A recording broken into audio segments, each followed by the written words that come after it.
Et aussi une balade, celle des kids. Badrou, t'es où? Je suis là, je t'attends, Mehdi. Mehdi, Badrou, bonjour. Salut Pascal, bonjour. Oh, même pas de stéréo, rien. Ça va les kids? Ça va, ça va. On sent bien que le printemps bourgeonne en votre fort intérieur. Balade au salon du livre, rayon érotique, reportage. Devant le salon du livre, il y a des vendeurs à la sauvette qui crient comme des poissonniers devant OMPSG. Place à 6 € au lieu de 9. À l'intérieur, au salon du livre, il y a des livres. Et Patricia Cass. Et les frères Bogdanov qui ont pris la grosse tête. Et Frédéric Lefebvre. Tout et n'importe quoi. Nous, au salon du livre, on a cherché la littérature érotique. Et on l'a difficilement trouvée. Erotica. Je crois qu'il n'y en a pas ici, parce que ça existe, le salon de l'érotisme. Oui, mais nous, on cherche de la littérature. Oui, mais je crois pas qu'il y en existe. Vous en lisez? Non, j'ai pas le temps. J'en lis pas, en fait.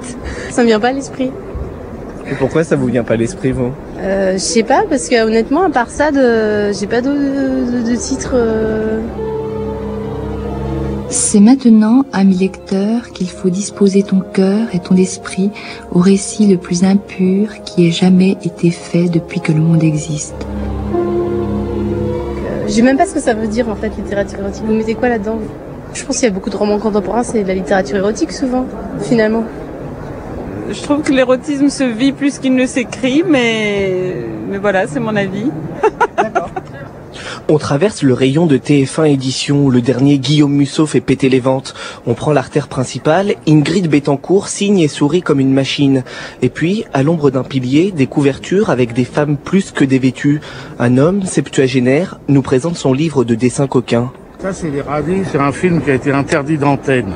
On mettait un radis dans les femmes qui cocufiaient leur mari, dans les campagnes, à un endroit bien placé. D'accord. Et la femme, dans la chanson, avait tellement apprécié qu'elle en demandait encore. L'érotisme, c'est différent. En dessin, ça choque moins.